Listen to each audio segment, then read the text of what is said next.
Bien, vamos a ver las amenazas. Amenazas para la seguridad en nuestros equipos. El usuario puede ser una amenaza.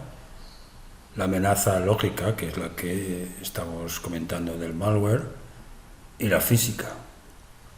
Pues incendios, robos, terremotos, etc. La transformación digital que estamos viviendo obliga a replantear el uso que hacemos de nuestros puestos de trabajo, del entorno laboral en el que desempeñamos nuestro trabajo, del espacio y la cultura del propio trabajo, y de la gestión que hacemos del uso correcto o incorrecto de la tecnología por parte de los trabajadores. La tecnología juega un papel esencial que nos aporta ventajas competitivas si lo utilizamos correctamente, pero que puede ocasionarnos perjuicios importantes si no lo utilizamos como debemos o si no implementamos unas medidas de seguridad razonables para protegerla. Resulta fundamental cómo las nuevas maneras de trabajar están dibujando un nuevo escenario en la cultura de trabajo y la gestión de los recursos. El espacio de trabajo se ha redefinido, permitiendo la movilidad de nuestros trabajadores de una forma como antes no se había producido.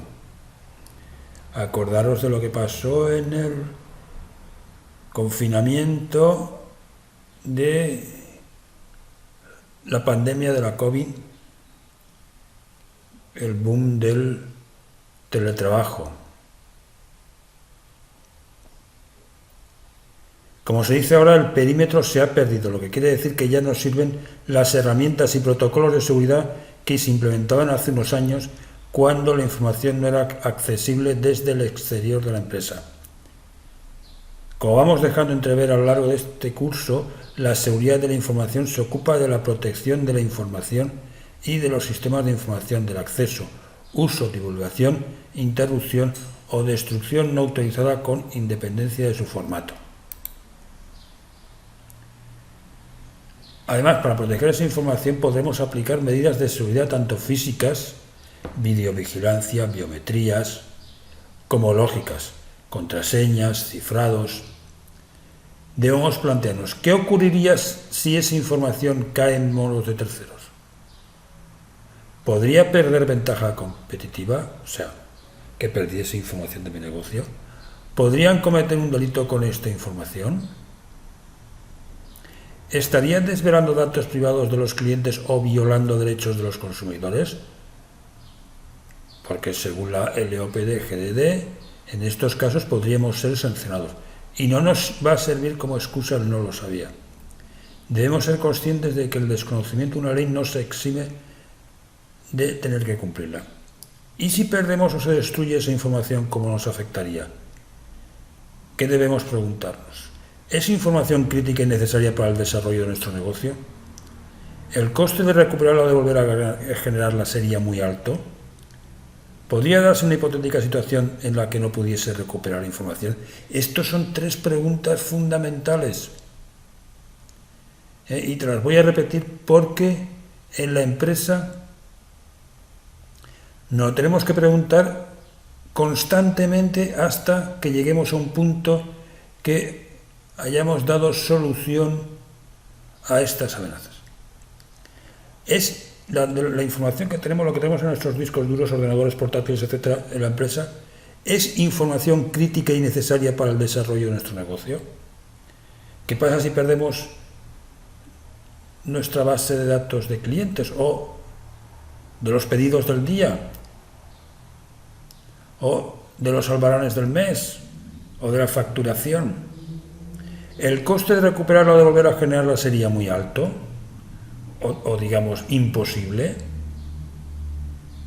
¿Qué pasa si pierdes la contabilidad que has estado pasando en todo el mes? ¿Podría darse una hipotética situación en la que no pudiese recuperarse la información? La empresa debe comenzar a implementar medidas y controles para el resguardo de la información, y hay que tener en cuenta que el lugar donde debemos comenzar a implementar esos controles técnicos es en la infraestructura de la organización. Denominamos infraestructura de red a todo componente informático disponible para la realización de nuestro trabajo. No solo nos referimos a los ordenadores de los usuarios, también a los routers, los switches, el cableado de red o las redes Wi-Fi, las impresoras, los dispositivos móviles, los servidores, etc. Todo ello tiene que estar previsto y lo más posible seguro. Lo ideal es aplicar una seguridad por capas. Como los riesgos a los que estamos expuestos son diversos, debemos seguir un modelo de seguridad por capas, que consiste en organizar las medidas de seguridad en diferentes niveles, garantizando que si resulta comprometido un nivel, el atacante deberá traspasar otra capa de seguridad para vulnerar los sistemas.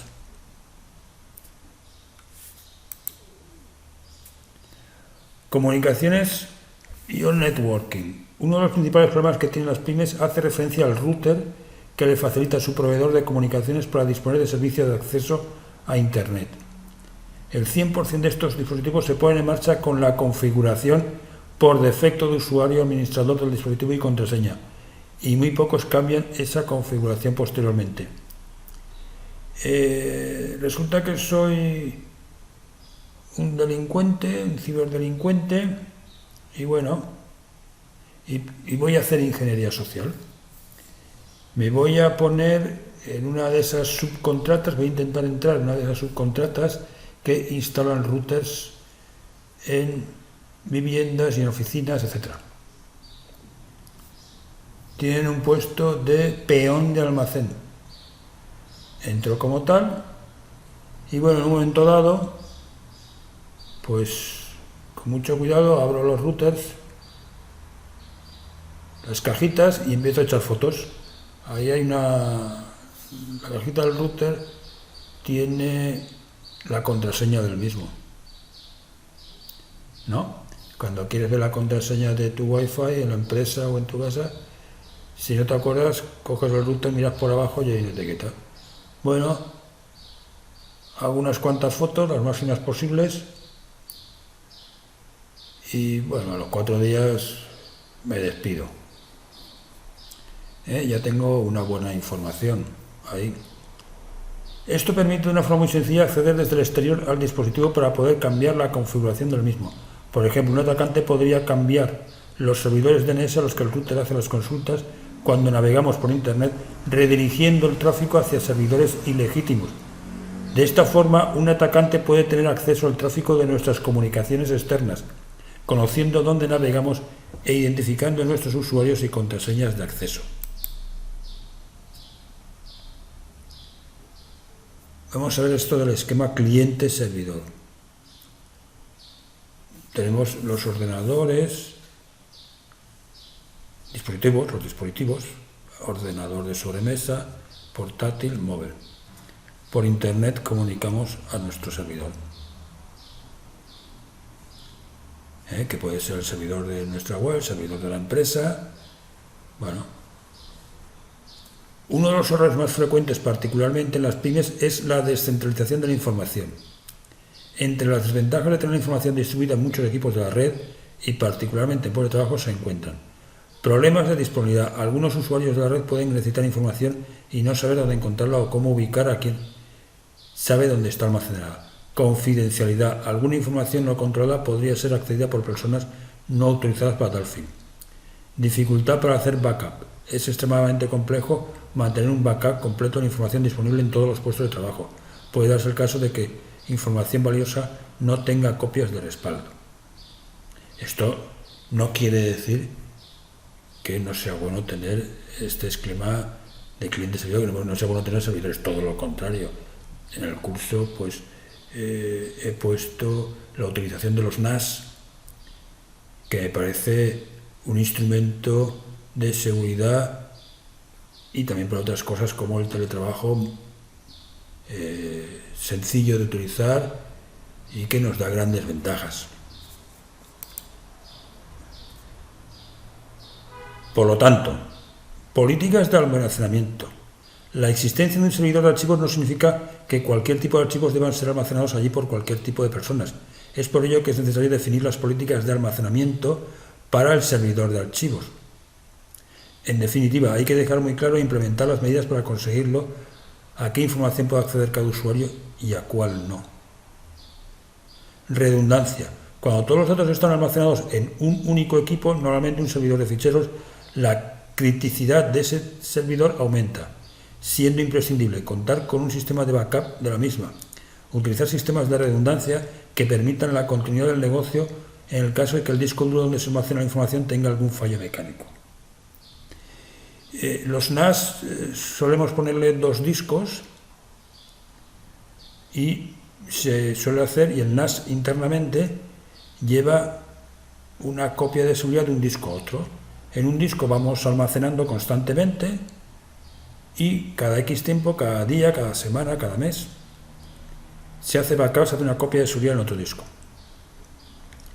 Las copias de seguridad hay que hacerlas de la forma siguiente: diarias, semanales y mensuales.